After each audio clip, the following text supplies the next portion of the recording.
Hi, I'm Danny Phillips from Rotary Birkenhead. 50 years ago, Rotary Birkenhead established the Child Health Research Foundation to enable children with serious diseases to get better treatment and diagnosis. We raised $250,000. Today, that organisation is called Cure Kids, and we are back on track to help them once again, this time to help them eradicate rheumatic fever and rheumatic heart disease. So I'm really delighted that Rotary Birkenhead have got this incredible fundraising idea for what this year is to be our 50th anniversary. And what better project to tackle on would be the Rheumatic Heart Disease and Rheumatic Fever project. When I was 13, I was diagnosed with rheumatic fever. I had to undergo surgery, aortic valve replacement. Being a 13-year-old kid, it was quite daunting and heartbreaking to find out that I couldn't play any physical sports, and I had a passion for rugby and league.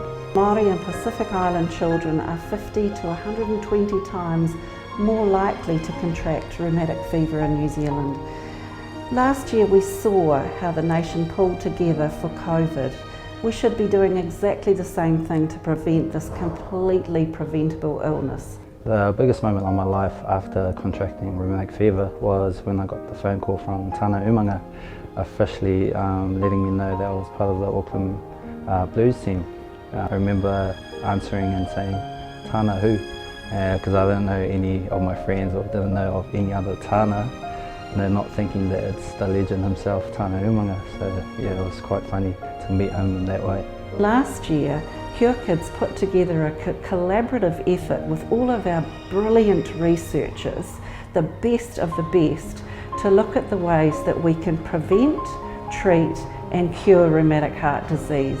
The worst moment of my life was after my third surgery, open heart surgery, where I opted to go with a tissue valve again so I could continue playing rugby. Matt's last open heart surgery didn't go very well. He had contracted endocarditis, which meant the tissue around his heart had deteriorated so badly that every incision they made he just bled profusely. He lost the whole contents of his blood twice over, so he had something like 16 blood bags and plasma. Yeah, it just wasn't good. He was in an induced coma when he came out with his chest still open. Things weren't looking good, and I just asked the surgeon to tell me straight, you know, is he going to make it?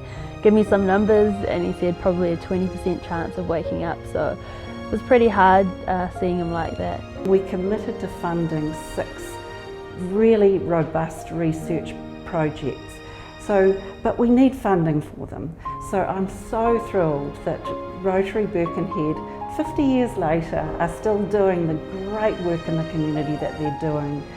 And being able to fundraise for such an important, critical area of child health in New Zealand is so dear to my heart.